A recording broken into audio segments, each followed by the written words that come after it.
Salam, hər vaxtınız xeyir olsun, dəyərli abituriyentlər, müəllimlər. Bugün sizlərlə bir yerdə 2023-cü ildə abituriyent jurnalına düşmüş bir sualın izahına baxacağıq. Nəzərinizə çatdırım ki, sual əslində sadə bir sualdır.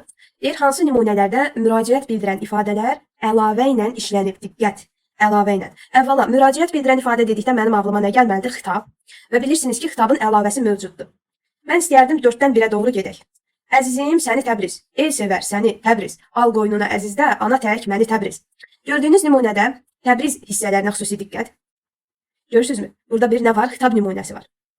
Əzizim nümunəsində deyə bilərsən. Lakin burada hər hansı bir əlavəli xitab qeyd olunmayıbdır. 4 ümumiyyətlə variantlarım sırasından çıxmalıdır. Vaqif, ey şeirimin könül dastanı, de söhbətin hanı, de sazın hanı. Gördüyünüz nümunədə Vaqif bizim əsas xitabımız.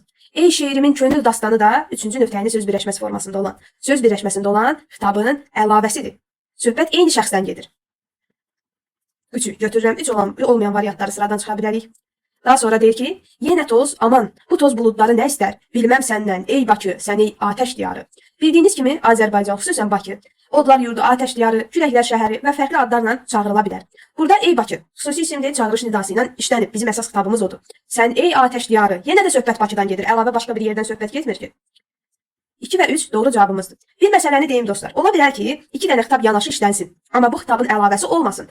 Bu zaman baxmaq lazımdır. Xitab eyni anlayışla bağlı olanda əlavəli işlənir. Məsələn, burada Bakı və atəş diyarı deyəndə eyni yerdən söhbət gedir. Desəydi sən ey Bakı, ey Qarabağ, onda da bunu xitabın əlavəsi kimi düşünmək olmaz. Çünki Bakı hara, Qarabağ hara. Bunlar bir-birini izah etmir axı. Təbiət, təbiət, ana təbiət. Niyə vaxtsız qıydın ona təbiət? Gördüyünüz nümunədə təbiət, təbiət, ana təbiət və burada da təbiət. Şagird düşünə bilər ki, müəllim, burada əlavə var. Lakin əzizlərim, bu sadəcə eyni ifadənin daimi təkrarıdır. Xüsusən şeirlərdə, bədii əsər nümunələrində rast gəlirik ki, bu nəyi artırır? Emosionallığı artırır. Başqa nümunədə bir təbiət desəydi, məsələn, bir də təbiətə aid başqa bir maraqlı və fərqli bir ifadə. Sən ey təbiət, dünyanın anası, bizə öz nemətlərini bəxş et. Məsələn, belə bir cümlədə təbiət və dünyanın anası müraciət bildirir, biri o birisinin əlavəsidir. O zaman bəli, mən razılaşardım ki, burada bir xitab əlavəsi var. Ona görə də diqqətli olun, dəyərli şagirdlər. Bir digər mətləbimizi də mən istərdim vurğulayın. Bəzən uşaqlar imtahanda xitab yerinə belə bir ifadə işlədir. Birincisi, müraciət bildirən ifadədir, onu bildiniz, xitab deməkdir. Bir də qrammatik cəhətdən